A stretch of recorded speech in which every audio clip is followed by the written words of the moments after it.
तो आज मैं आपको एक अनोखी रहस्यमय कहानी सुनाऊंगा। अगर आप चैनल पर नए हैं तो अभी सब्सक्राइब कर ले, क्योंकि यह मेरा दूसरा नया चैनल है। तथा कहानी पूरा देखे, अंत में एक अनोखा रहस्य छुपा है। धन्यवाद। तो सुनिए। एक समय की बात है, कैलाश पर्वत के पास एक चरवाहा रहता था जिसका नाम विनय था। विनय बहुत ही नेक और दयालु व्यक्ति था। वह हर जीव से प्रेम करता था। एक दिन विनय ने देखा कि एक भूखी गाय बहुत कमजोर हो गई है और उसे चलने में भी दिक्कत हो रही है। विनय को उस पर दया आ गई। उसने अपनी सारी मेहनत की कमाई से उस गाय के लिए चारा खरीदा और उसे खिलाया। उसने गाय की तब तक देखभाल की जब तक वह फिर से स्वस्थ नहीं हो गई। गाय स्वस्थ होने के बाद भी विनय के पास ही रही। वह हर सुबह विनय के साथ चरने जाती और शाम को वापस लौट आती। विनय ने उस गाय का नाम गौरा रखा। एक दिन जब विनय अपनी गाय को चराने के लिए एक जंगल में ले गया तो उसने एक अद्भुत घटना देखी।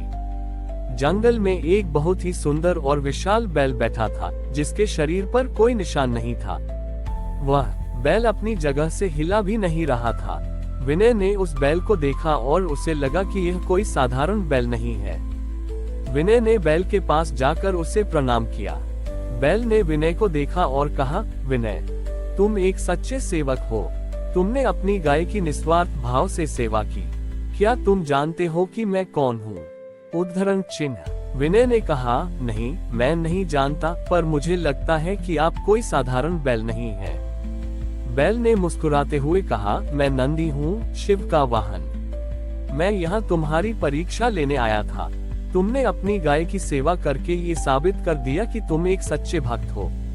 विनय ने हाथ जोड़कर कहा, हे नंदी, मैं कोई भक्त नहीं, मैं तो बस एक सेवक हूँ। मैंने तो बस वही किया जो मेरा कर्तव्य था। नंदी को विनय की विनम्रता बहुत पसंद आई। नंदी ने कहा, विनय, मैं तुम्हें एक वरदान देना चाहता हूँ। तुम जो भी मांगोगे मैं तुम्हें दे दूंगा। विनय ने कहा, मुझे कुछ नहीं चाहिए, बस आप मुझे शिव का दर्शन करवा दीजिए। नंदी ने कहा, यह असंभव है। कोई भी साधारण मनुष्य शिव का दर्शन नहीं कर सकता। विनय निराश हो गया। तभी नंदी ने उसे एक दर्पण दिया और कहा, इस दर्पण में देखो। यह कोई साधारण दर्पण नहीं है। इसमें तुम्हें वही दिखेगा जो तुम्हारे भीतर है। उद्धरण चिन्ह। विनय ने दर्पण में देखा तो उसे शिव का चेहरा दिखाई दिया। विनय हैरान हो गया। नंदी ने मुस्कुराते हुए कहा, तुम शिव का दर्शन बाहर नहीं बल्कि अपने भीतर कर सकते हो। तुम्हारी निस्वार्थ सेवा और विनम्रता ने तुम्हें शिव के करीब ला दिया है। जब तुम खुद को पूरी तरह से त्याग देते हो तभी तुम्हें शिव का दर्शन होता है।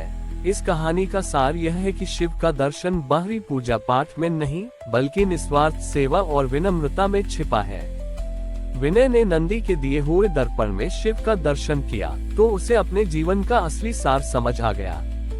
उसने उस दर्पण को अपने दिल के करीब रखा और नंदी को धन्यवाद दिया। नंदी ने विनय से कहा, तुम्हारी निस्वार्थ सेवा ने मुझे बहुत प्रसन्न किया है। मैं तुम्हें एक और वरदान देना चाहता हूँ। विनय ने हाथ जोड़कर कहा, मुझे कुछ नहीं चाहिए, बस आप मुझे हमेशा अपनी सेवा का मौका दें। नंदी ने विनय की विनम्रता से खुश होकर कहा, विनय, आज से तुम्हारी गाय गौरा तुम्हारी सबसे बड़ी गुरु होगी। जब भी तुम अपने जीवन में कोई निर्णय लेना चाहो तो बस अपनी गाय की आंखों में देखना। तुम्हें हर सवाल का जवाब मिल जाएगा। ये कहकर नंदी अंतर्धान हो गए। विनय अपनी गाय गौरा को लेकर गांव वापस आया। उसने गांव के लोगों को बताया कि कैसे उसे नंदी और शिव का दर्शन हुआ। लोग उसकी बात पर विश्वास नहीं कर रहे थे। उन्होंने कहा, तुम्हारी कहानी पर हम कैसे विश्वास करें? विनय ने कहा, आप मेरी कहानी पर विश्वास न करें, पर आप मेरी गाय की आंखों में देखें। गांव में एक बहुत ही परेशान किसान था जिसकी फसल खराब हो गई थी। वह बहुत निराश था। उसने विनय की गाय गौरा की आंखों में देखा तो उसे एक नई आशा दिखाई दी। उसे लगा जैसे गौरा की आंखों में कोई उसे कह रहा हो कि हार मत मानो और नई फसल उगाओ। किसान ने हिम्मत करके फिर से मेहनत करना शुरू किया और उसकी फसल पहले से भी अच्छी हुई। एक दूसरा व्यक्ति अपनी बीमारी से परेशान था। उसने गौरा की आंखों में देखा तो उसे लगा जैसे गौरा की आंखों हमें कोई उसे हिम्मत दे रहा हो। उसने हार नहीं मानी और अपनी बीमारी का इलाज करवाया। वह जल्द ही ठीक हो गया। विनय ने नंदी का दिया हुआ वरदान सबको बताया। जब भी कोई परेशान होता तो वह उसे गौरा की आंखों में देखने के लिए कहता था। गौरा की आंखों में लोगों को अपने सवालों का जवाब मिलता था। इस कहानी का सार यह है कि शिव ने नंदी के माध्यम से हमें ये सिखाया कि सच्चा ज्ञान बाहरी नहीं बल्कि हमारे भीतर होता है। जब हम दूसरों की निस्वार्थ भाव से सेवा करते हैं तो हमारे भीतर वह ज्ञान प्रकट होता है।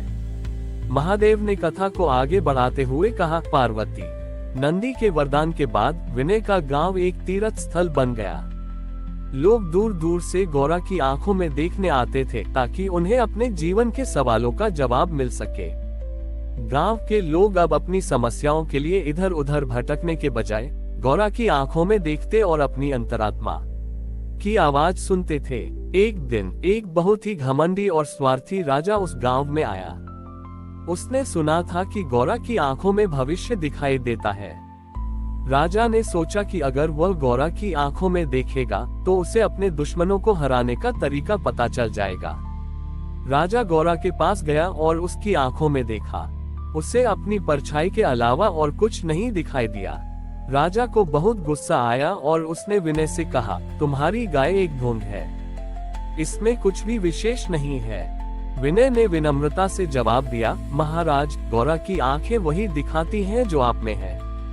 अगर आप में अहंकार है तो आपको अपनी परछाई दिखेगी। अगर आप में विनम्रता है तो आपको शिव का दर्शन होगा। राजा को विनय की बात पर विश्वास नहीं हुआ। उसने अपनी तलवार निकाली और गौरा को मारने की धमकी दी। उसने सोचा कि अगर विनय डर जाएगा तो वह उसे सत्य बता देगा।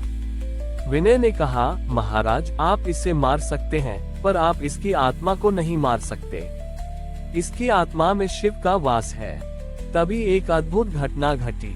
जैसे ही राजा ने गौरा को मारने के लिए तलवार उठाई, गौरा की आंखों से एक तेज रोशनी निकली। उस रोशनी ने राजा की आंखों पर ऐसी किरण डाली कि वह अंधा हो गया। राजा घबरा गया और वह वहीं गिर गया। उसने विनय से कहा, मुझे कुछ दिखाई नहीं दे रहा, मेरा अहंकार मुझे ले डूबा। विनय ने राजा को उठाया और कहा, महाराज, आपकी आंखों की रोशनी चली गई है पर आपके मन की आंखें खुल गई हैं। अब आप वही देख रहे हैं जो सच है। आपकी निस्वार्थता ही आपकी सच्ची शक्ति है। राजा को अपनी गलती का एहसास हुआ। उसने विनय से क्षमा मांगी और अपनी सारी संपत्ति गरीबों को दान कर दी। उसने अपनी बची हुई जिंदगी विनय की सेवा में लगा दी। महादेव ने कथा समाप्त करते हुए कहा, पार्वती, ये कहानी हमें सिखाती है कि सच्चा ज्ञान बाहर से नहीं बल्कि हमारे भीतर से आता है। जब हम अपनी अंतरात्मा को सब छोटे उनते हैं तभी हम अपने जीवन का असली सार समझ पाते हैं। हमारी और भी आध्यात्मिक एवं अनोखी कहानियां देखने के लिए हमारे चैनल पर जाएं तथा धार्मिक एवं पौराणिक अनोखी कहानियां हमारे चैनल पर है। कृपया जाके देखें तथा हमारे चैनल को सब्सक्राइब करके रखें और वीडियो लाइक जरूर करें। धन्यवाद।